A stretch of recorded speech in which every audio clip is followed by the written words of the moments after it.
আজকে ব্রিফিং হবে 3 মিনিট, আগে তো বলছিলাম 5 মিনিট। সাবজেক্ট, বিষয়বস্তু আলোচনার একটি, যেটা ইতিমধ্যেই আপনারা ব্রিফিং পেয়েছেন। আমরা জামাত ইসলামীর পক্ষ থেকে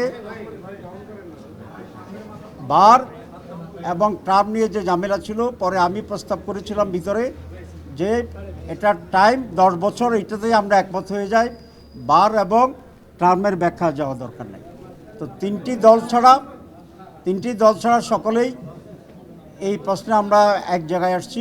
মাঝখানে 15 মিনিট ব্রিফিং ছিল পারস্পরিক আলোচনা করে, যে জীবনে in the whole life time যে কোনো ব্যক্তি 10 বছর ম্যাক্সিমাম প্রাইম মিনিস্টার হিসাবে দায়িত্ব পালন করতে পারবেন, এটা যতবারই হোক। আমাদের 5 ইয়ার্স টার্ম, ন্যাচারাল ওয়েতে এটা 2বার হয়, সুতরাং 2বারের বেশি পরিপূর্ণ টার্মস যদি পূরণ করেন তাহলে কেউ প্রধানমন্ত্রী হতে পারবেন না।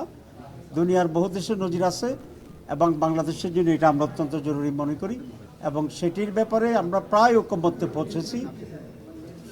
বিকালে আরও 2টা পয়েন্ট আলোচনা হবে, তখন আপনাদেরকে নতুন করে সেই বিষয়ে ব্রিফ করতে পারবো। আমি আবার রিপিট করছি, Jamaat Islamic in the whole life term যে কোনো ব্যক্তি কোনোভাবেই 10 বছরের বেশি প্রধানমন্ত্রীর দায়িত্ব পালন করতে পারবেন না। এটা জাতি আকাঙ্ক্ষা। আমি মনে করি এটাই আমাদের সিদ্ধান্ত হওয়া উচিত ঐক্যমতের ভিত্তিতে। সবাইকে ধন্যবাদ।